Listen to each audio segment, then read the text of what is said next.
Hi everybody, it's Cath Shaw, True Love, coming to you from Beets on a bicycle instead of my living room today.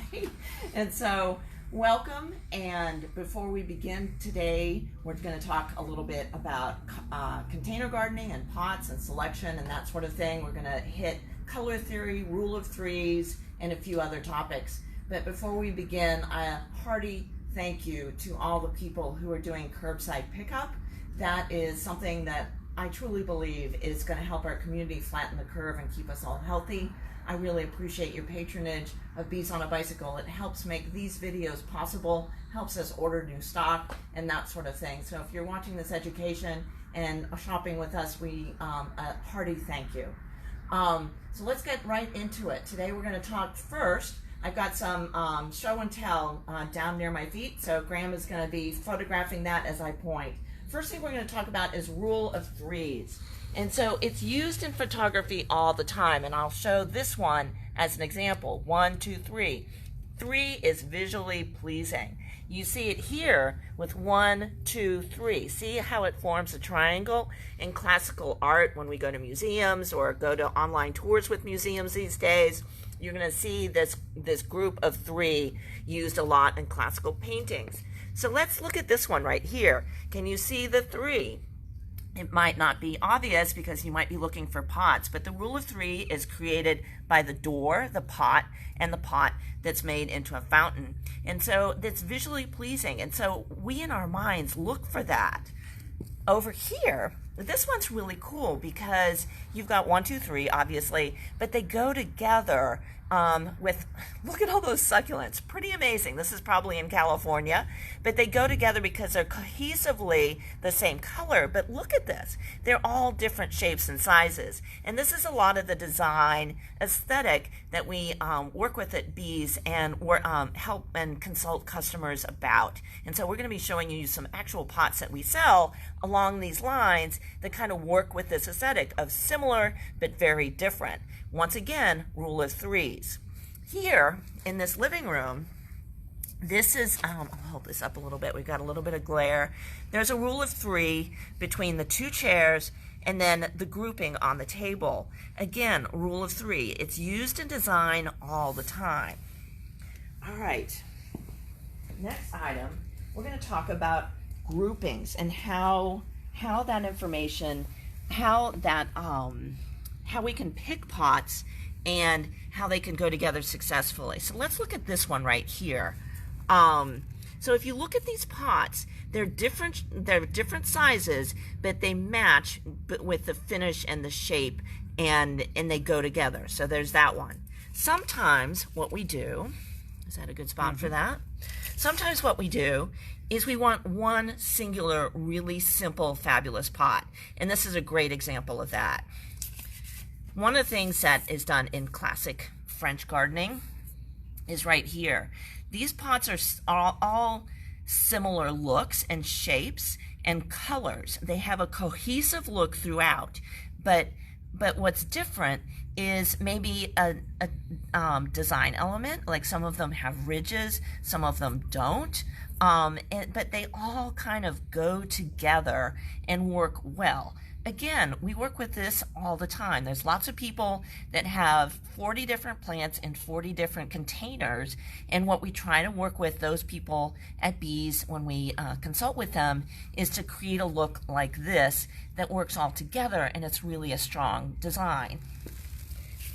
Next thing I'm going to talk about is use of, kind of organizing my show and tell here, is use of pots in the garden.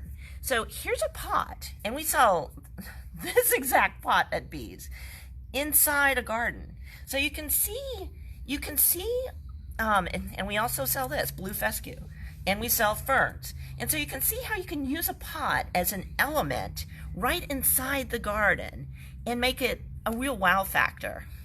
And here's another example of that right here with some other different kinds of things, hydrangeas in the back and purple, can't remember the plant name. But anyway, the pot is here as a design feature within a design bed. And how awesome is that? So moving on, the next thing I want to talk about is color. color trends right now are deep and saturated. So over here you see a whole array of fabrics. This is what is on trend and very popular right now. Deep and saturated. You see it in the wedding industry, you see it in the design industry, and bedspreads and all sorts of tablecloths that are really deep and saturated color schemes. You see it also in the paint industry. So if you follow Pantone and some of the color trends, the color trend this year was a really deep blue. And so it wasn't, you know, a baby pink or a baby yellow or something like that. It was a deep, clear blue. And so something to keep in mind if you want to stay on trend with your pot choices are colors. So one thing to keep in mind is a lot of our house choices of the exterior color is beige or white or a light yellow. And so some of those colors that I just showed you are really great accents with some of those really neutral house color choices. So we're going to go outside really quick. So follow me. So come with me. So here at Beets, we've got some of those colors that I just showed you. So we've got the deep blues, we've got some turquoise and white. And so for when I was talking about beige houses and light gray houses and stuff like that, it might be a little bit more zippy and interesting to see a deep color like a turquoise blue or possibly a red next to that beige or light gray house. This color would really pop and be almost like an accent pillow or a scarf is how we use it in dressing or in interiors. But this is how we use it with design with pots.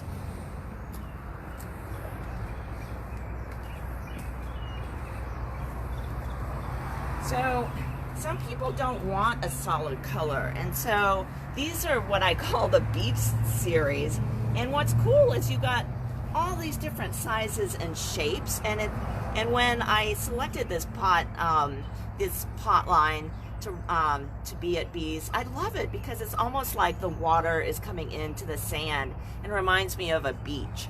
This would look amazing with a neutral colored house. It'd be a really great design element. And the thing to do is to get a couple of these. What a lot of people do is they get one pot and then they come back and they're like, well, I want to buy the matching one.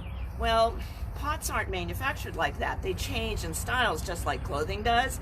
And so it's really hard to buy the matching one a year or two down the road. So you might want to think ahead and get a group of 3 pots. Think back earlier in the video when we're talking about rule of 3 and how visually pleasing that is. So you might want to get like a tall one, a medium one, and a small one that work all together, and kind of budget for that so that it works together and you get the whole system in advance. A lot of people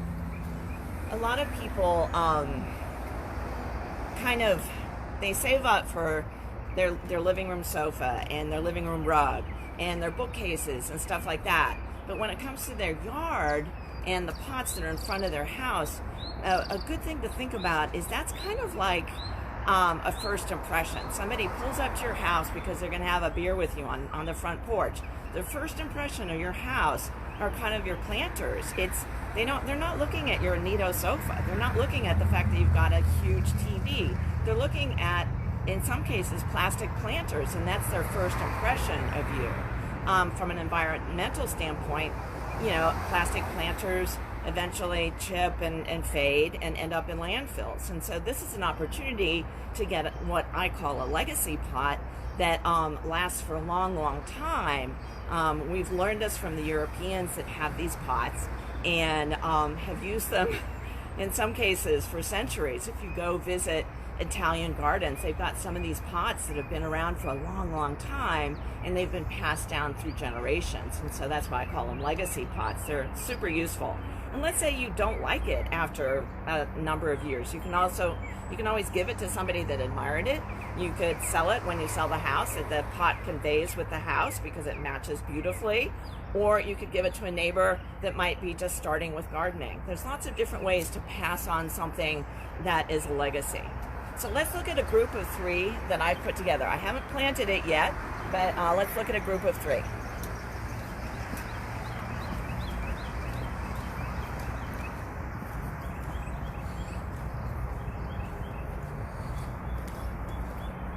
So it rained. It rained last night, and so we've got a lot of mud on these. But what I think is really cool about these is it's the group of 3 that I'm talking about, but they're 3 complementary colors. Now, bright colors like this might not be your thing, but they really stand out and they make a design element. And so what I would choose to plant in this, let's go over here. What I would choose to plant in some of those are a set of evergreens plus seasonal interest. So here we've got some evergreens, but then this is my seasonal interest that's growing in. These guys overwintered. It's a sedum. And so again, use of 3s. 1, 2, 3. And it's all going together. There's a couple things with pots. This is another example. This is a little overgrown. It's got a weed in it, which I need to weed out. But again, I'm using evergreens in a nice bright blue pot that, so this color, if you have something that isn't as big and as vibrant as these particular plantings in your pot, maybe you choose petunias or something like that that's a little bit more smaller scale, you've always got this blue, bright blue accent in your garden bed or in front of your house. So you've got color even though you're not changing out your plants constantly. So there's 2 areas where you might choose to invest a little bit further with pots. When you make choices about pots in firing and in glazes, there's 2 things that are unusual and cost a little bit more because they're harder to do and harder to make. And anybody that does pottery kind of knows about this. One is a pearlized finish and one is a matte finish. So I'm going to show you. It might not. It's hard to tell that this one back here, for example, there's a pearlized finish. So something that you might see on the inside of a abalone shell or a oyster shell. It has that pearlized finish, which really catches the light and looks amazing. And so it costs a little bit more to manufacture that. It costs more for me to buy that wholesale, and so the cost is kind of passed along because it's not an everyday thing. So if you're looking for something that other people don't have, I would consider a pot with a pearlized finish. The second thing that's unusual that let me stand over here. Ooh. Boy, we had some rain last night. The second thing that's unusual that may or may not come out on the video is a matte finish. And I have to tell you, stuff with matte finish, so you can see when I get the water on it, that's a glossy finish. This is a matte finish.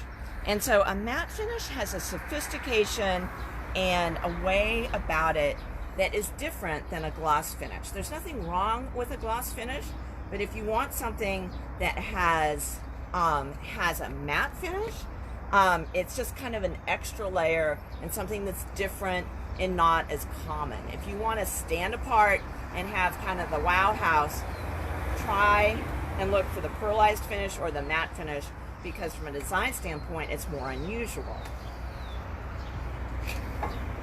So I'm going to show you now a couple examples of groups of 3. So I've got a collection of green pots here. So if I were doing, like my across the street neighbor has a white house with a kind of a traditional blue door. It's kind of a mid-level blue, kind of a dusty finish. It's kind of like what I would call a kind of a colonial blue.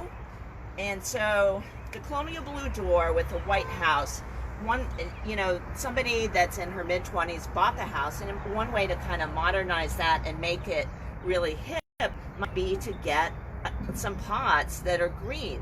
The green, blue, and white would all go together and complement each other. So let's talk about the group of threes. So you could get a tall, a medium, and a low, and staircase those. So let's look over here.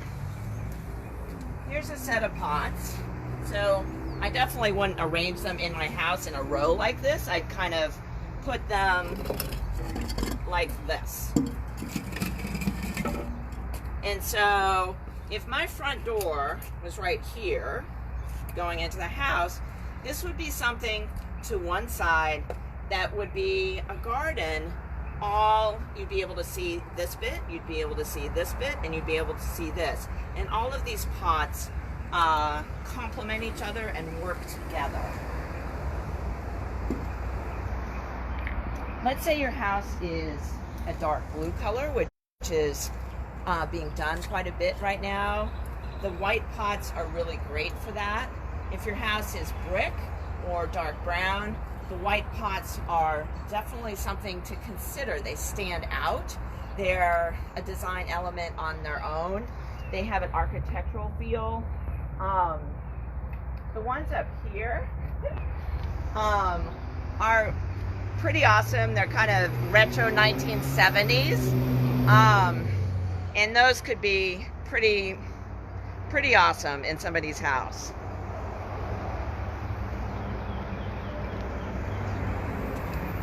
So let's look at these red pots.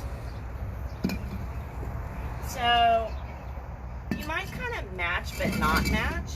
And so, for example, you might get two with the dots and then get one that doesn't have the dots, and do your threesome that way and kind of pick up some of these black tones in the dots and the black tones in this firing.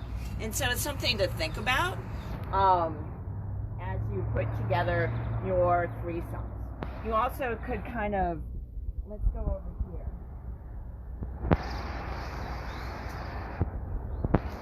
One of the things with pot design that if you really want, actually, sorry, Graham. This pot is an oval pot. And so they have to be hand built because you can't put it on a wheel and draw it up because oval, the wheel turns round and round. And so we have oval pots, it's heavy, like this. This has got a metallic finish. It's pretty amazing. And this container is in an oval pot. The use of oval pots is really amazing next to Cath. Oh my goodness. Bear with us as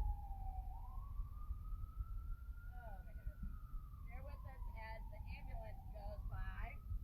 But the use of oval pots is really handy next to pathways, or if you have a limited area on a balcony, or if your front doorstep is only so deep, you can really use an oval pot to kind of work within those dimensions. It's different than, for example, this big round pot, which has this amount of dimension. An oval pot is only that wide, and so it's super handy. So anyway, I wanted to thank you today. I want to thank you today for coming to see us on Facebook Live, and I will see you at Beets soon on some of our curbside pickups. And after the community gets healthy, we will all gather together again. Take care.